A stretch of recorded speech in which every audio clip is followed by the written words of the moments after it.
Welcome to the Living the Dream podcast with Curveball. If you believe, you can achieve.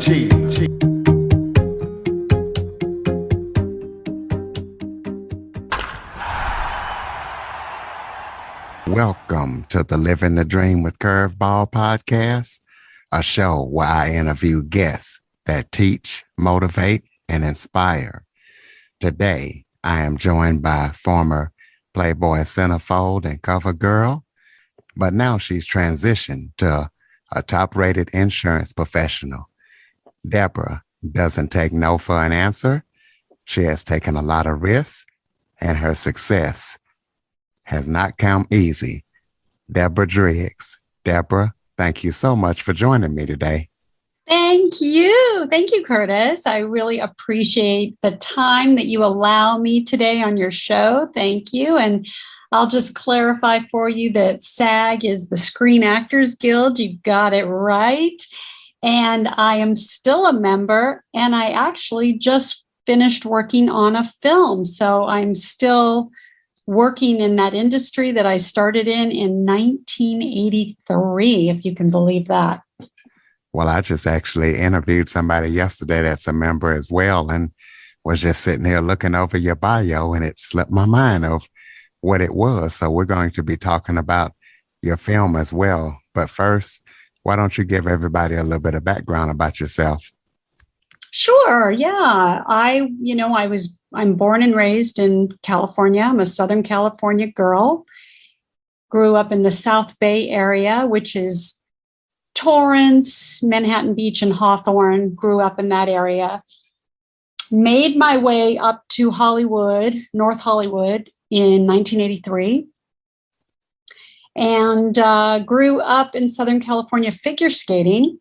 So my dream as a kid was to compete in the Olympics. And that was the goal, was to do the competitions and all of that. And so when my parents got divorced, that dream came to an end.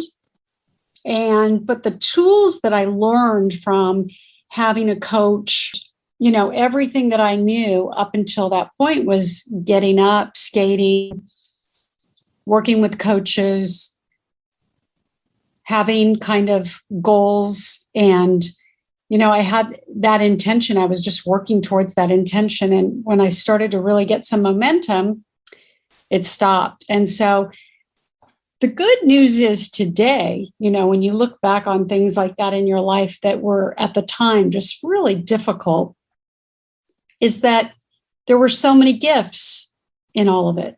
And I was way ahead of the game as far as, I had these tools and these coaches and these mentors that had really taught me what it meant to be in that world, so to speak, and work with coaches and mentors. And so it's no surprise that a lot of other things that I did in my life had that kind of tenacity because I had learned that from those skills.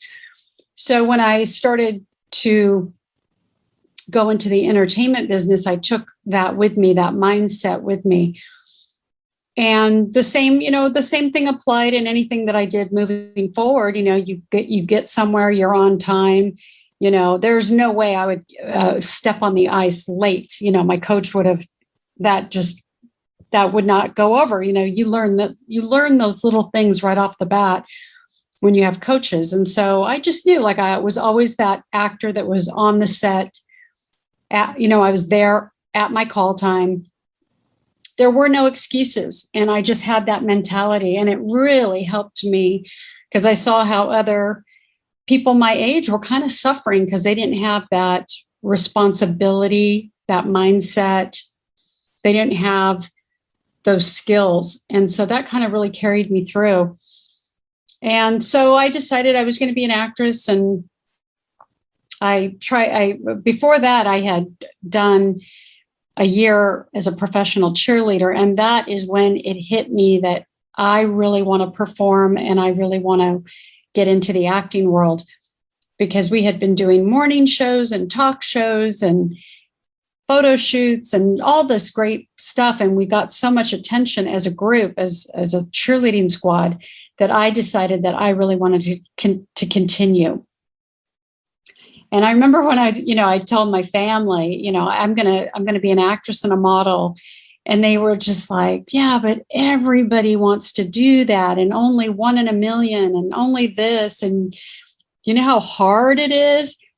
And the other thing that I've learned, and I'm into my 50s now. So the other thing that I've learned is that you never take advice from anybody that cannot see it for themselves or that has not even come close to doing what it is you want to do. How do they know? How do they know? And that's always a question now when I'm starting a business or I'm starting a new project and somebody tries to stop me in my tracks, that's not going to work out. And my first question is always, how do you know? Because if they can give me some really cool answers that I believe or that I think that's a good perspective, I'll listen. I'm all ears. But most of the time, they don't have an answer for that question. How do you know it's not going to work out? How do you know that only 1 in a million? Show me the statistics, So I kind of learned that at a very young age that people who cannot see it for themselves are not going to see it for you. They're not going to support you. They're not going to cheer you on because it's too uncomfortable. They don't understand what it is you're doing. And so I was kind of out on my own, really, at a very young age. I was going out there doing some really hard stuff and didn't really have the support of anybody going, you can do it. You got this, And I actually had the opposite. I had people saying, well, I don't know. I don't know how long that's going to last. Maybe you just lucked out on that one, but you might want to consider something that's more stable. And, so I was getting a lot of pushback. And, the more I booked commercials, the more I booked print jobs, the more I booked gigs, so to speak, the more I booked music videos, the more I progressed in that business, there was nothing stopping me. It was like a snowball effect. I just kept going because I knew that if I can book one thing, I can book other things. And it just proved to be true. The more I put that energy into what I was doing, the more things started happening. And so Playboy came around at a time where I had already kind of established myself with agents, and I had already done a handful of commercials. I had already started doing print work. And so I got a call that they wanted to see me about a project that they were starting, and they wanted me for the cover. And, my first question was, well, is there nudity involved? Because, the first thing I thought about in 1989 when somebody mentioned Playboy was nudity. And my agent said, I don't think so. This is for a cover. I don't think they're going to do any nudity. And so I went on the audition. It was kind of a funny audition because I went to the famous building on Sunset, and they hand me a robe and tell me to take off all my clothes and that they'll call me back and we'll do a couple Polaroids and that'll be that. And I thought, take off my clothes and put on a robe. I said, that's not the audition that I'm here for. I'm here for the book, the cover of the book. And they said, well, everything we do involves some type of nudity. So we just need to see your body. And just to give the audience a little perspective, because today this wouldn't matter at all. But back then they were looking for scars and tattoos and piercings, birthmarks, anything. I mean, they really were, because it was a different time and they were looking for a different canvas back then. Now, today, those things don't matter so much, but back then it did. And so I went and put the robe on, but I didn't take off all my clothes. I left on my undergarments. And I went into the studio to do the Polaroid, and they just kind of laughed at me. They just said, well, we need to see your body. And I said, well, this is it. This is all you're going to see, because I'm not here for that. And so I left, and I didn't think it went so well. But somebody in the studio saw my Polaroids, and I got a call that they wanted to shoot me for a centerfold, which was so ironic because, I was kind of put off by the whole audition. So my agent said, they are so interested in having you come in and shoot to be a centerfold. And I said, I just don't know. Like, how will that, will it affect my career? I mean, what will that, let me tell you what, I was so, even though I'm from LA and I have more experience than most girls that come in from around the world to shoot for Playboy, I still just had no idea how it would affect me, or I had never thought about it. So after talking about it with a lot of people that I respected in the business at that time, we decided that Playboy was the #1 magazine in the world and that it could do nothing but help or, propel my career, perpetuate, what I was doing. And so I went for it, and I became March 1990 centerfold, and I was on the cover of April 1990 for the magazine. Well, let's talk about what was it like once you finally decided to do the audition. How were you treated as a Playboy centerfold? And explain to people what Playboy centerfold is for those who might not know. So Playboy's was back in 1989, like I said, was the #1 magazine in the world. If you wanted to read the magazine or see the magazine, you had to buy it. There was nothing online. There was no internet back then. So that's what made it really the #1. I think I can't even remember what the numbers are, but it was, millions of subscribers. And the centerfold was the girl in the middle of the magazine that literally folded out into a centerfold. And it's one of the most beautiful, well-done magazines ever. It's a total gentleman's magazine. Everything from cars, cigars, amazing articles. The magazine was just way ahead of its time. So I was the pinup girl centerfold. I don't know. I was trying to think of some other words for it, but yeah, pinup girl centerfold in the magazine. And, just part of that history, which was amazing. And I was treated how I was treated. Amazing. Everybody was just treated first class, really, really beautiful people on the set. They had this thing down. They knew what they were doing. It was very professional. And it's the reason why the girls look so amazing, because they knew what they were doing. They had the three main photographers, Richard Fegley, who was my photographer, Arnie Freitag, and Stephen Wada. And, just 3 class acts. I had the opportunity to work with all 3 of them. And it was an amazing experience. I have all good things to say. I really didn't have any, there was nothing that I could complain about at all. It was just beautiful. Well, how did this opportunity open the doors for other opportunities? Well, once my issue came out and I was the it girl for those 5 minutes, I call it my 5 minutes of fame, because it was just, everybody wanted to meet. So, everybody was getting calls saying, can we meet Deborah? Can she come in for a meeting? Whether they had an audition or not, they just wanted to meet in case something did come up and I would be right for it. So I just started going on a lot of meetings, a lot more auditions. I got flown to Chicago to be on the Oprah Winfrey Show. I got flown to Acapulco to work alongside Bob Hope. I mean, it was like I was on a whirlwind. Just kind of like went on tour, I guess. Well, let's talk about, so you transition. What made you transition from Playboy to reinventing yourself and building another career? And tell us about that career. So after Playboy, I worked for a few more years in the entertainment business.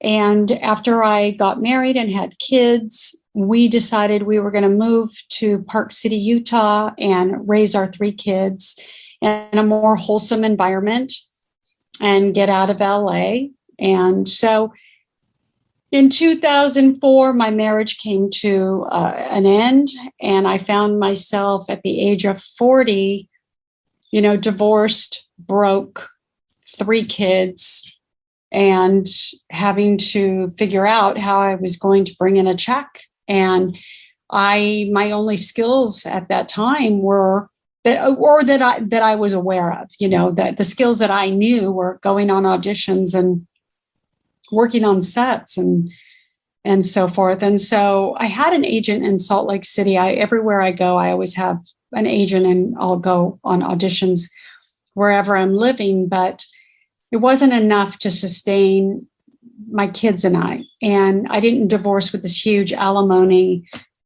settlement. So I had to start over. And so I worked a lot of odd jobs, and got into real estate and started building some confidence after passing my real estate exam and doing well in that business for a while. But in 2008, when the market crashed, my business was the first to go because it was a second home luxury multi-million-dollar market.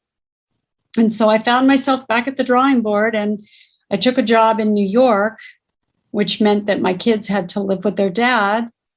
And so there were a lot of changes, a lot of chaos. And I ended up taking this job in New York that really, really taught me some business skills, things that I just, I had to learn the hard way, really, because, I was faking it. I was pretending like I knew what I was doing, but, I was learning as I went along. But the thing that I found that was my number one skill was putting people together and really networking and knowing, oh, you should meet so-and-so. And then I was really good at setting up meetings and setting up introductions and putting people together. And through that, I reconnected with the group that did my life insurance when I was married. And I had been referring them business. They're located in Beverly Hills. And I met one of the partners when he was in New York. And I said, I refer you a lot of business. Can I start getting a referral fee? And I'll refer you more business. Now that I'm in New York, I'm meeting all sorts of people. And they had an office in New York. And he just looked at me and he said, go get your license. Do both. So I did. On the weekends, I studied and I got my life insurance license, and I took a whole test on life settlements. And I would say probably around July 2011, I stopped the print procurement business in New York and started life insurance full time. And by 2012, I had grown my business into $1 million business. So it was like, it looks like it happened overnight. It really, everything that went into it was a lot of years. Well, let's talk about a lot of things that you went through during the tough times, such as trauma, recovery, and things like that. Talk about all that stuff that you had to go through and how you made it through.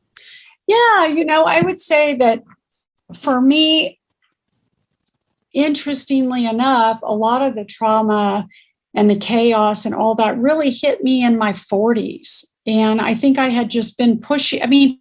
I was kind of underlining there before, and I knew something was up, but I just didn't know what it was. I just thought maybe I was a little more agitated than usual, or I was a little more sad than usual. I would always have some reason or excuse for how I was feeling. But when I was 40 and going through my divorce and having big life changes, it really hit me like a ton of bricks. And I thought, oh my God, everything that I had been trying to push down for so many years. And I think it just goes right back to childhood abandonment, issues with divorce, and, my parents not really providing me with the adequate attention at a young age. It just kind of went back to that. And I thought, oh my God, there are so many things here to look at. And so I started on a journey because it was really painful. And, my divorce kind of brought me to my knees, not because of anything outside of myself, but because it was kind of the mirror of what I had been pushing down for so many years. And so, and I didn't really have time to be on my knees, I kind of had to pick myself up and keep going and just keep pushing forward because there's nobody else going to do it. And so that became more of a really beautiful mindset for me, because I thought, okay, there are choices every day, and I can either look at this as something that's really horrible, or I can choose to change the story and rewrite it and start over. And for so long, I was living in a narrative that just wasn't useful to me anymore. And I just stayed in it way too long and really had no tools of how to get out of it. And then once I started having some success in the business, that this last business that I'm in, when I started having success in 2012, 13, 14, it's when I started going slowly, not quickly, but slowly on a journey of like, okay, well, now you have the time, you have the financial security, you can go on a journey and you can start working on these things that have been sitting there and haven't really been looked at. So, how can I look at that stuff? And I remember there were a few coaches I met with in the beginning, and, I went through a lot of coaches in the beginning because I didn't really relate with a lot of them. And I thought, well, I'm kind of already, people think that when you're successful, that they just need to kind of guide you to keep getting successful. And I was looking for more of doing some deep dive trauma work. And so it took me a while before I started finding the right group of people. But through that exploration, I really figured out that in life, I'd never really set up my team of support. And what I mean by that is I had never set up a team of, these are the mentors, these are the coaches, these are the cheerleaders, these are the family members, and kind of every group has a purpose that they serve in your life. And if you're going through without any cheerleaders, it's really hard. If you don't have somebody in your life going, good for you, oh my God, that's so great, keep up the good work, that would be a cheerleader. And if you don't have somebody you can go to when the financial stuff is falling apart, that would be a mentor, a mentor that understands your business, and that, yeah, sometimes things are going to fall apart. Then you go to that person, or somebody that's going to help you stay in line with everything that you're doing. Meaning, a coach is an overall coach. Like, did you work out today? Did you pray? Did you do your meditation? Did you make your 5 business calls? Did you know what I mean? Like, that's the coach role. And so I kind of figured out, probably I would say about 5 years ago, that I really needed that team of support, the full team, not just a coach, not just a mentor, not just one cheerleader, but a real team of people in the support group. Like, who do you call really when you feel like everything's falling apart and you don't know what to do? And I was like, wow, who do you call? And for a very long time in my life, I didn't have any of those team members. I didn't have that coach. I didn't have the mentor. I didn't have the cheerleader. I didn't have the person that you call when things are falling apart, and you need that. I highly recommend that for everybody on whatever journey you're on, to have a support, to have a team of certain people with certain roles. Like, I'm not going to go to my cheerleader for financial advice, and I'm not going to go to my mentor for a rah-rah session, so everybody holds a specific role. Well, let's talk about, despite all the hardships that you have faced throughout your life, let's talk about how life has became full circle now.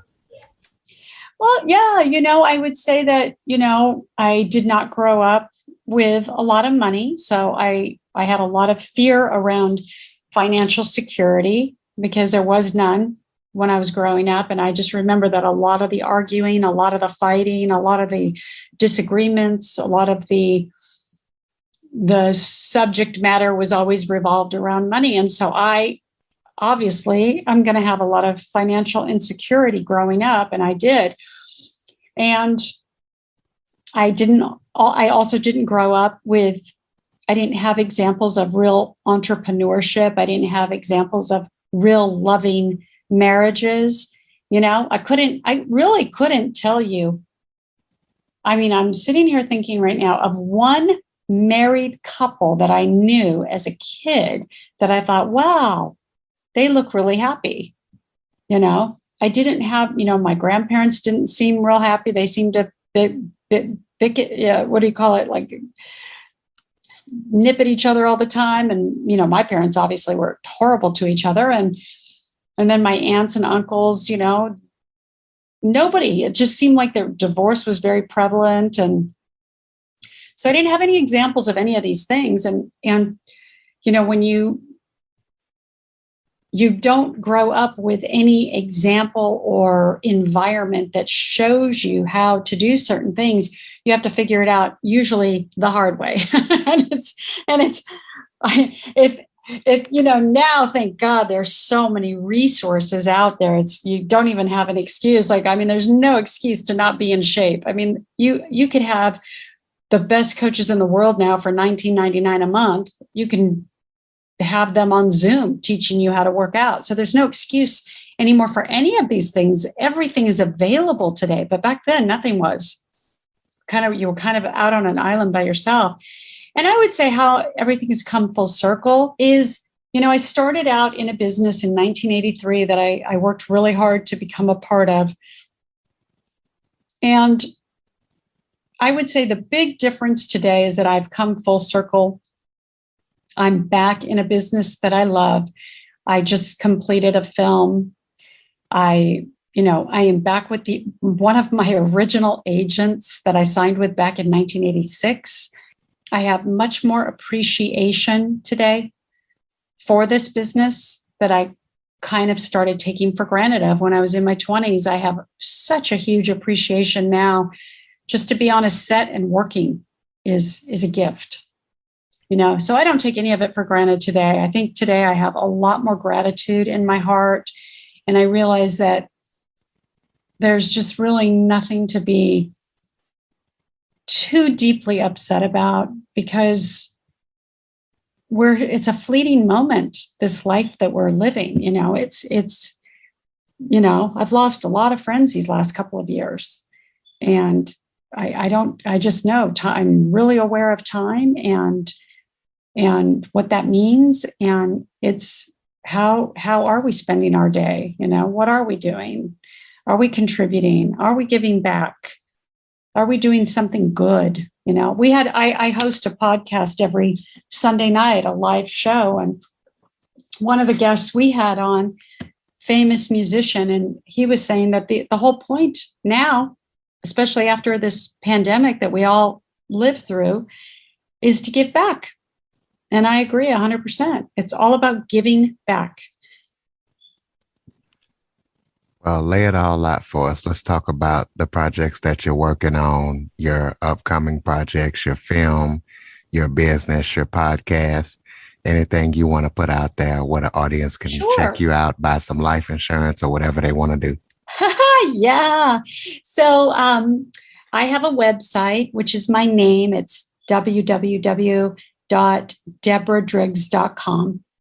And at my website, I write a weekly blog. So basically, I've turned my journal into a weekly blog. And what I mean by that is anything that I'm thinking about, I'm suffering from, I'm obsessing over, I'm resentful of, I write about it.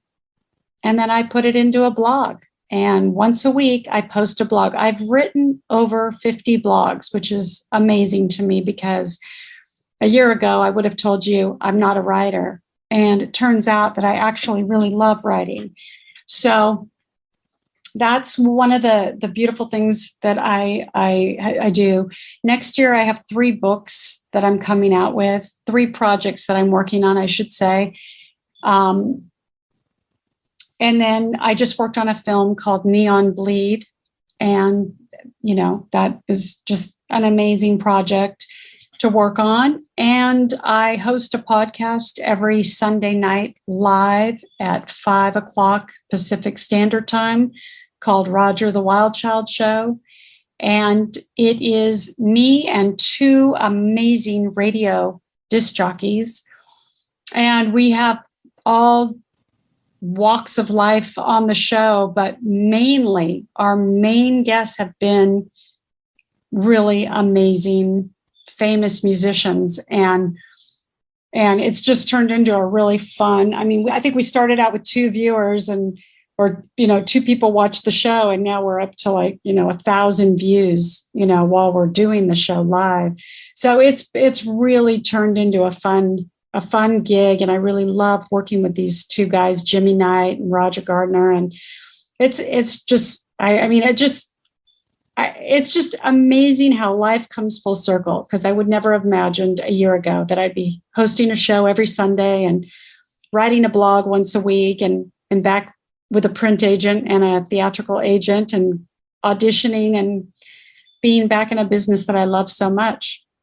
So those are all the projects that I'm working on. You can follow me on social media. You can follow me on my website. And when you sign up at my website, if you go to my website and you sign up for my personal newsletter, you will immediately receive my 15 tips, things that I do every day.